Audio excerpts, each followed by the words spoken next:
Barka da zuwa labaran Hausa Zalla TV. Ka danna subscribe sannan sai ka danna alamun ƙararrawa. Muna godiya. To masu sauraro sai ku shirya sannan ku gyara zama. A yau dai labaranmu na yau duka dai a haɗaɗɗiyar jimla za mu warware muku su.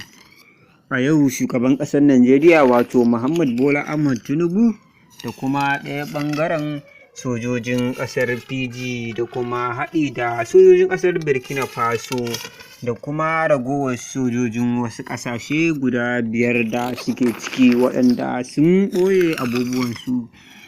Baki ɗaya yanzu za mu shiga rahotannin waɗannan manyan sojoji da kuma abin da ya faru da su baki ɗaya.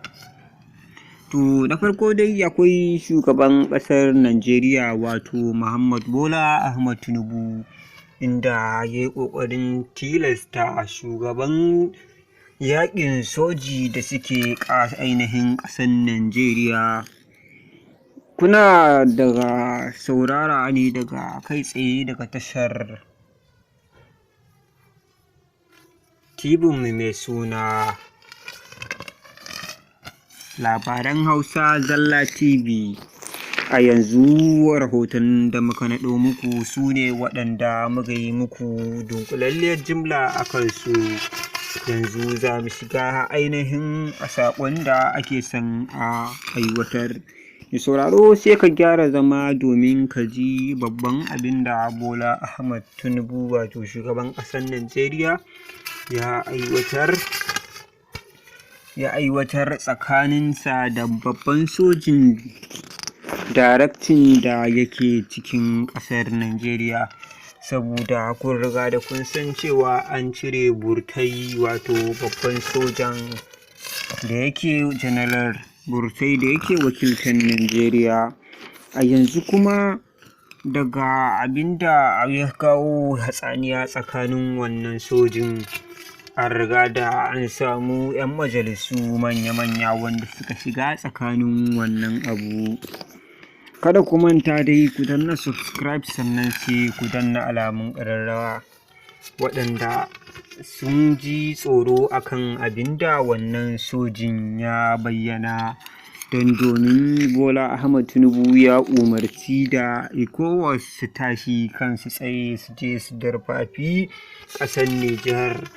Wannan sojin da suka yi musu juyin mulki sun an ba da odar domin a je a kashe shi kai tsaye da duk wata hanya da za a bi. Duka dai wannan labarin na shugaban ƙasar Najeriya Bola Ahmed Tinubu a nan zai zo ƙarshe.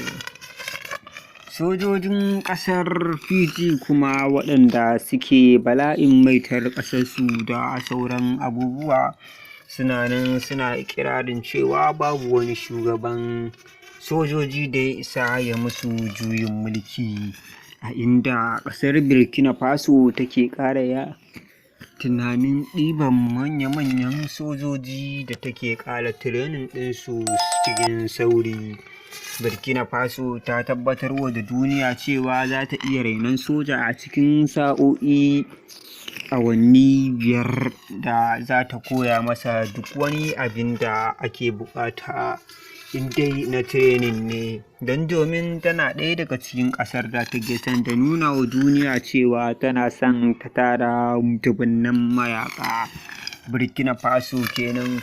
Sai kuma wasu sojoji da suke ɓoye kansu kuma an tabbatar manyan sojoji ne waɗanda suke ƙasashen ƙetare da kuma ƙasashen kewaye, waɗanda su kansu sojin ba su san su waye ba, balantana a san 'yan wace ƙasa ne.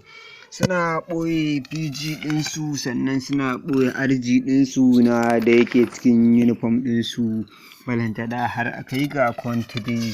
Mai sauraro duka dai a nan za mu kawo wannan ƙarshen shiri baki ɗaya. Kada ka manta ka danna subscribe a tashar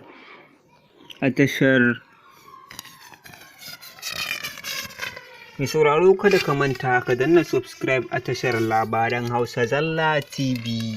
kada ku damu akan irin labaran da kuke samu. Labarai ma yanzu kuka fara samu a tashar Taskar Hausa TV.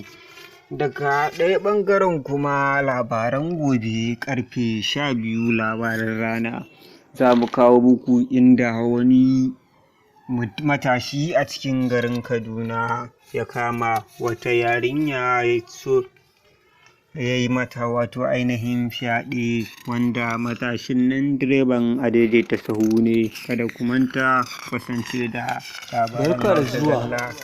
labaran Hausa Zalla TV. Ka danna subscribe sannan sai ka danna alamun ƙararrawa. Muna godiya.